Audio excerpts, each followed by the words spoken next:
Students, हम एक numerical problem solve करेंगे और इसमें हम देख लेते हैं कि हम प्रेशर को कैलकुलेट करेंगे गैस लॉज से। अब गैस लॉज यहाँ पे कौन सा यूज होगा, हम डिफरेंट लॉज हैं, बॉयल्स लॉ, चार्ल्स लॉ, ठीक है ना। तो इस तरह से हम देखेंगे कि कौन सा लॉ जो है वो यहाँ पर अप्लाई होता है, जो गैस लॉ मतलब लॉज जो गैस पे अप्लाई होते हैं, ठीक है।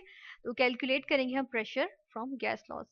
अब यहाँ पर हम देख लेते हैं कि एक हमारे पास स्टेटमेंट क्या है, problem statement. Gas occupies volume of 800 cubic centimetre, ठीक है। यानी कि क्या कह रहा है कि वो सबसे पहले कि 800 सेंटीमीटर क्यूब जो है वो, या क्यूबिक सेंटीमीटर, ये हमारे पास वॉल्यूम मौजूद है। वॉल्यूम मतलब यानी कि स्पेस ऑक्यूपाई जो की जाती है, ठीक है। स्पेस ऑक्यूपाइड को हम कहते हैं वॉल्यूम, ठीक है।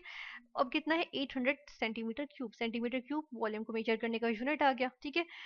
किस टेम्परेचर, किस प्रेशर पे आगे प्रेशर दिया हुआ है उसने, जो कि है हमारे पास प्रेशर, ठीक है। ये था हमारे पास वॉल्यूम, ठीक है, और ये था pressure. When it is allowed to expand, यानी कि एक्सपैंड कर रहा है, यानी कि क्या हुआ है, वॉल्यूम जो है वो इंक्रीज करेगा। एक्सपैंड का मतलब क्या होता है, वॉल्यूम वी लिख रही हूँ वॉल्यूम के लिए, चले हम पूरा लिख देते हैं, वॉल्यूम इंक्रीज करेगा, ठीक है।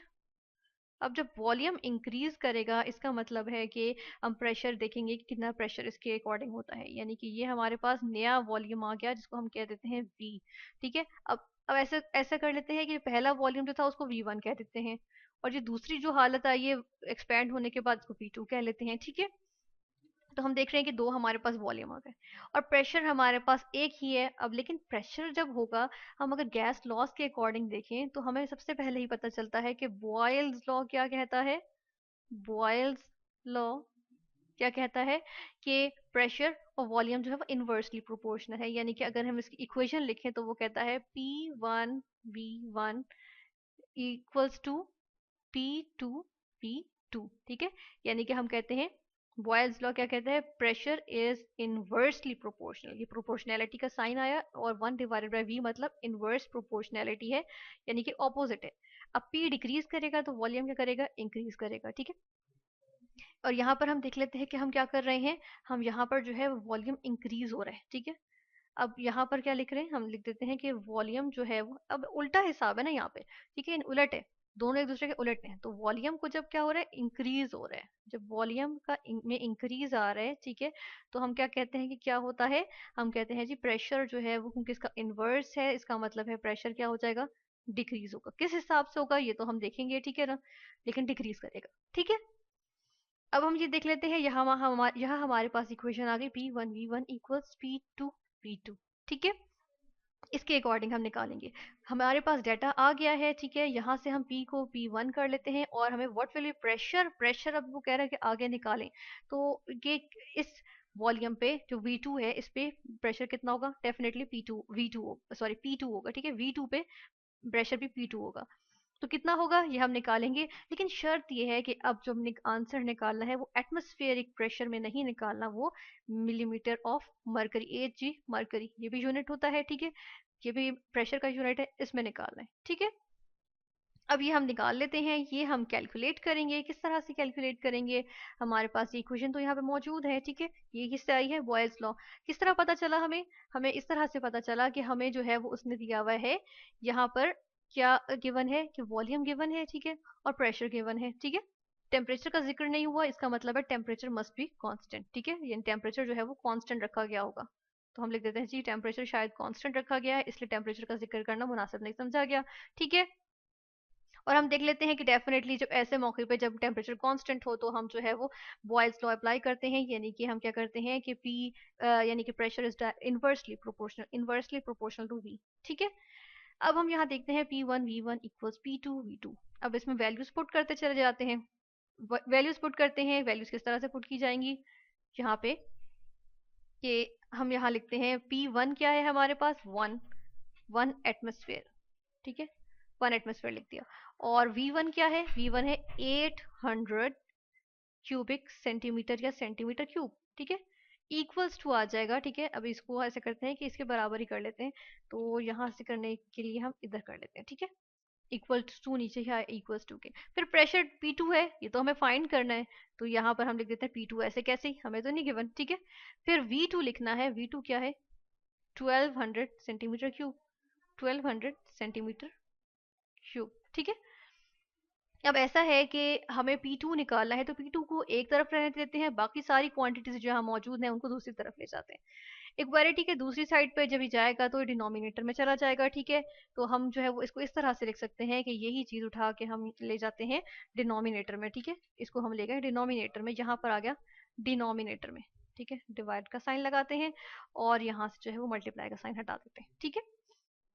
अब अगर हम देखें तो न्यूमरेटर में सेंटीमीटर क्यूब, डिनोमिनेटर में सेंटीमीटर क्यूब, दोनों कैंसिल हो गए, ठीक है। और यहाँ से हम जो है वो ये जो जीरोस हैं इनको भी हम कैंसिल कर सकते हैं, क्योंकि मल्टीप्लिकेशन और डिवीजन हो रही है, आपस में डिवाइड हो रहा है, ठीक है। अब हमारे पास आंसर क्या आता है, यहाँ पे हम रिजल्ट देख लेते हैं इसका, कि अब हमारे पास क्या रह गया, P2, ठीक है।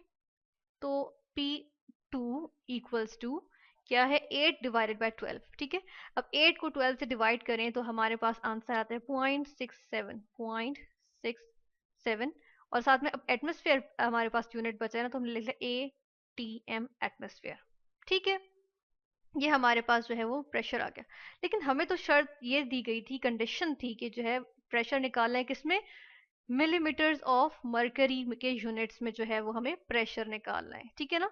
तो हम प्रेशर अब निकाल लेते हैं मिलीमीटर्स ऑफ मरकरी में, और उसके लिए जो है वो हम देखेंगे एक जो हमें यूनिट के लिए की मौजूद है, ठीक है। और की क्या है कि 1 एटमॉस्फेरिक प्रेशर जो है वो किसके इक्वल होता है, 760 मिलीमीटर्स ऑफ मरकरी, ठीक है। ये एक हमें इक्वेशन पता है, एक फॉर्मूला पता है, ठीक है। अब क्या करते हैं, इस तरफ भी हम मल्टीप्लाई कर देते हैं 0.67, ठीक है।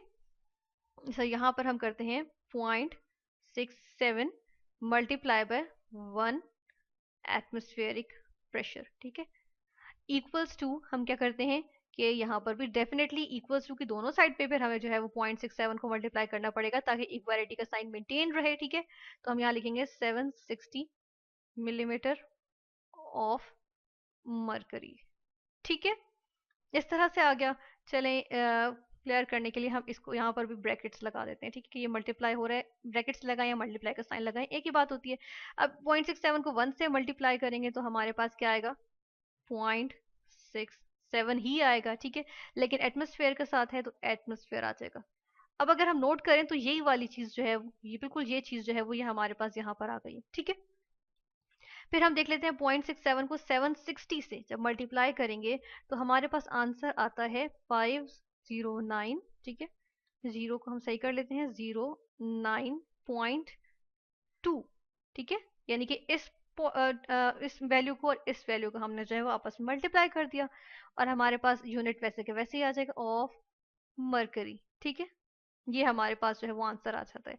तो हम क्या लिख सकते हैं, हम नीचे यहाँ पर लिखते हैं कि हमारे पास जो आंसर आया है, या चले हम ऊपर ही ऐसा करते हैं कि यहाँ पर ही मेंशन करते हैं, हम इसको यहाँ से रिमूव करते हैं और यहाँ पे जो है वो आंसर लिख देते हैं equals to 509.2 millimetres of mercury, ठीक है। और इसको भी हम जो है वो इस तरह से शो कर देते हैं, ठीक है, हाईलाइट कर देते हैं। तो ये हमने जो है वो क्या निकाल लिया, हमने जो है वो न्यूमेरिकल सॉल्व किया, जिसमें हमें बताया कि गैस ने एक्सपैंड करके यानी कि वॉल्यूम इंक्रीज हुआ, तो बताएं कि प्रेशर जो था वो कितना जो है वो उसमें इंक्रीज आया, जबकि प्रेशर फर्स्ट ऑफ ऑल जो है वो हमारे पास 1 एटमॉस्फेरिक प्रेशर था। और जब गैस 800 सेंटीमीटर क्यूब से एक्सपैंड करके 1200 सेंटीमीटर क्यूब पे गई तो प्रेशर जो है वो कितना हमने जो है वो कैलकुलेट किया।